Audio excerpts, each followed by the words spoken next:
Hola, ¿cómo están? Voy a explicar brevemente ahora lo que podríamos llamar la literatura de hechos asombrosos, en especial la literatura fantástica. Después ampliaremos sobre los otros géneros o subgéneros de ciencia ficción y literatura maravillosa. Eh, Debemos considerar primero como algo obvio que la literatura es siempre ficción, siempre. Eh, pero podemos hacer en principio dos distinciones si tenemos en cuenta lo que llamamos verdad o realidad.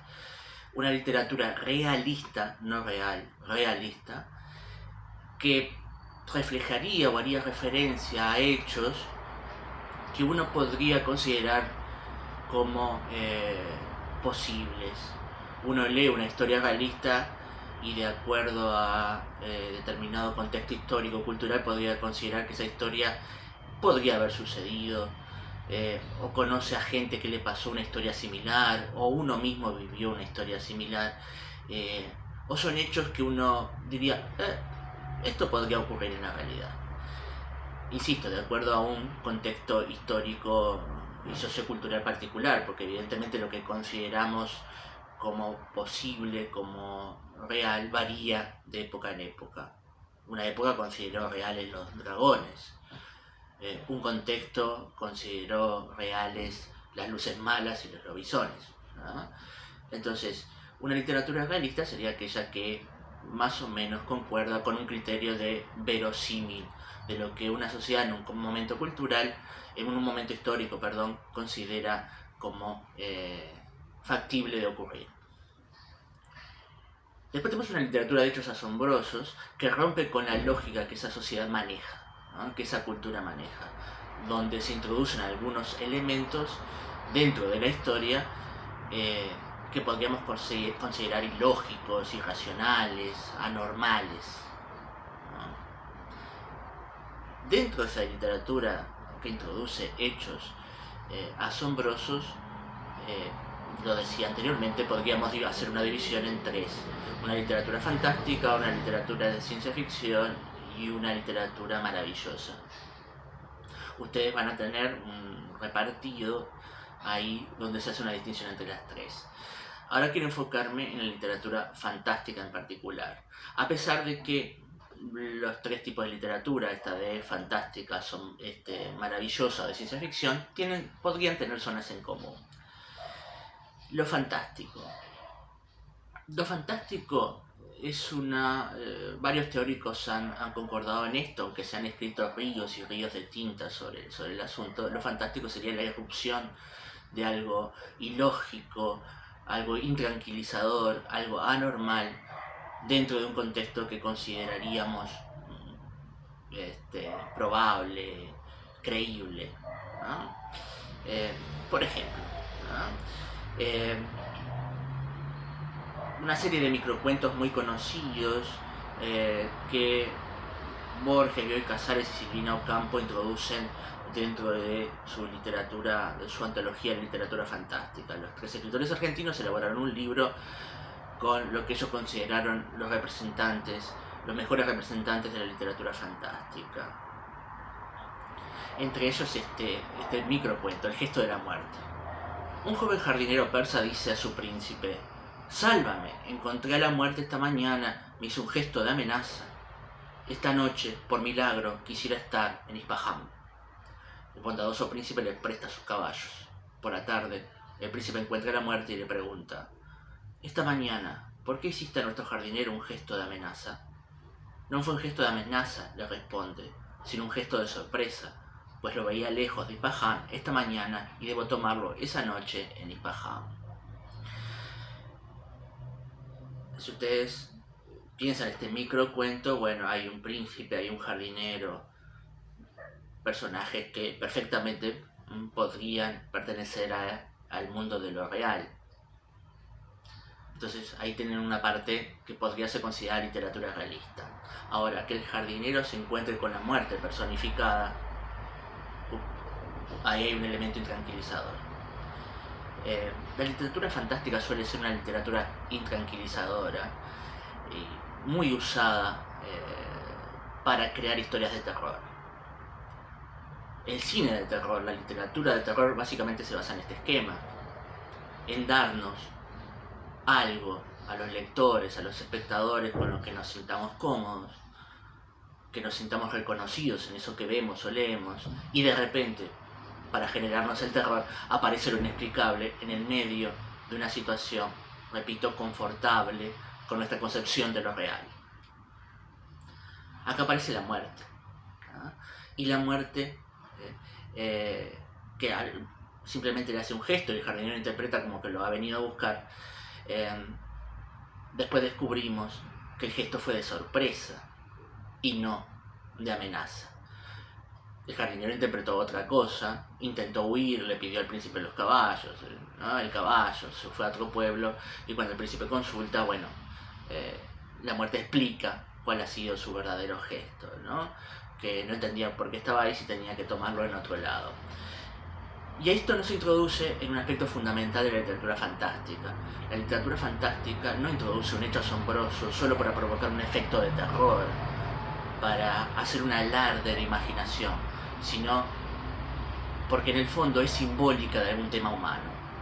Todas las literaturas de hechos asombrosos introducen algún hecho que escapa de lo lógico, de lo racional, de lo normal, no como un mero ejercicio de fantasía, sino como un ejercicio de simbolización de aspectos humanos, ¿no? Que van por otro lado.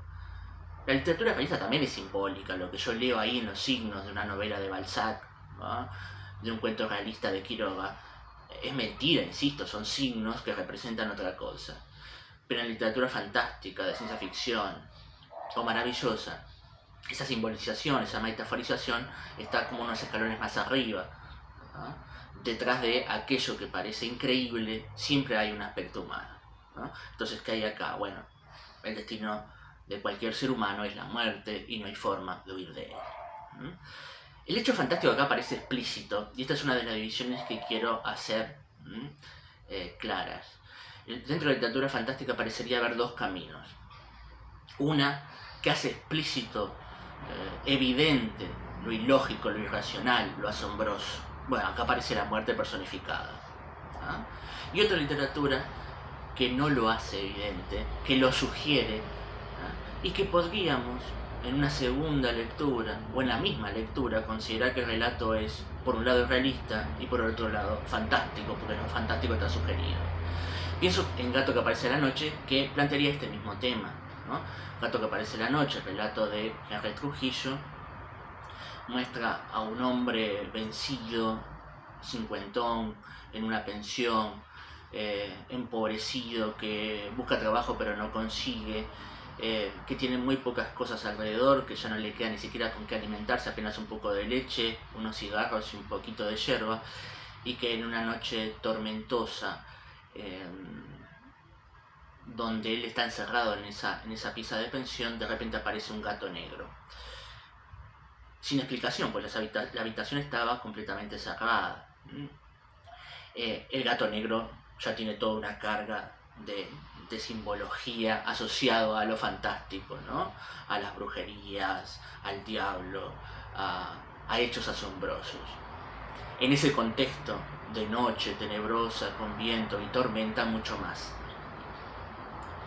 Uno podría decir que el gato pudo haber entrado en un descuido perfectamente del personaje de la habitación, que no se haya dado cuenta. Entonces podría haber una explicación racional para la presencia del gato ahí. Dentro de las situaciones del cuento se dan una serie de conversaciones entre el personaje y el gato. Obviamente el personaje con el gato no le contesta, y el personaje trasluce que ha decidido matarse, ¿no? Ha decidido suicidarse. Mientras conversa con el gato, le cuenta la historia de la vecina de al lado, que aparentemente sufre más que él, de dolores, se queja todo el tiempo de la vida. Y el hombre le da un poquito de leche de la que le quedaba al gato. Se duerme, cuando se despierta el gato ya no está, piensa que todo pudo haber sido un sueño, pero ve una prueba de la presencia del gato, la latita con un poquito de leche. Oye unos ruidos en el exterior, ve que hay enfermeros, policía, ¿no? Y le cuentan que la vecina de al lado, ¿no? Aquella que sufría tanto, ha muerto. cuando entra en la habitación de la vecina, ve el cuerpo de ella con una sonrisa que nunca le había visto, una cara de felicidad y una pequeña tapita con restos de leche al lado de la cama de la vecina.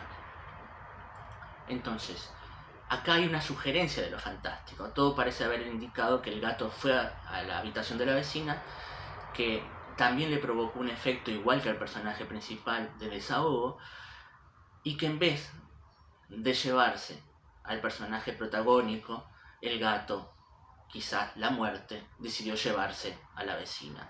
Ahora, todo esto son conjeturas, porque el narrador explícitamente no lo dice. No dice el gato era la muerte que decidió llevarse a la vecina, que sufría más, ¿no?, que el personaje protagónico. No, pero está la sugerencia de lo fantástico. Entonces, ahí tenemos un claro ejemplo donde lo fantástico es sugerido, ¿no?, donde no está explícito, ¿no?, donde la presencia de la muerte personificada o animalizada no está de manera directa, dicha por el narrador del cuento, a diferencia de lo que pasaba en el microrrelato. Entonces ahí tenemos los dos caminos, ¿no?, el camino explícito de lo fantástico y el camino más sugerente, ¿no?, que puede ser el más intranquilizador de todos, ¿no?, muchas veces, ¿no?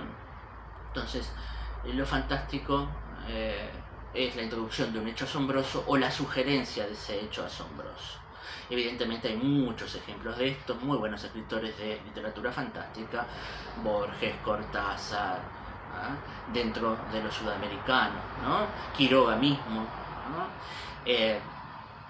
Ustedes podrán leer y ahondar, ¿no?, en otras historias. Recomiendo la lectura de La pata de mono de Jacobs, Casa tomada de Cortázar, Continuidad de los parques de Cortázar, los cuentos de ficciones de Borges, El Aleph, por ejemplo, ¿no?, y alguno más que ande en la vuelta, para ampliar y sacar las propias conclusiones sobre qué es lo fantástico, ¿sí? Bueno, por ahora esto sobre lo fantástico. Más adelante ampliaremos sobre lo maravilloso o la ciencia ficción.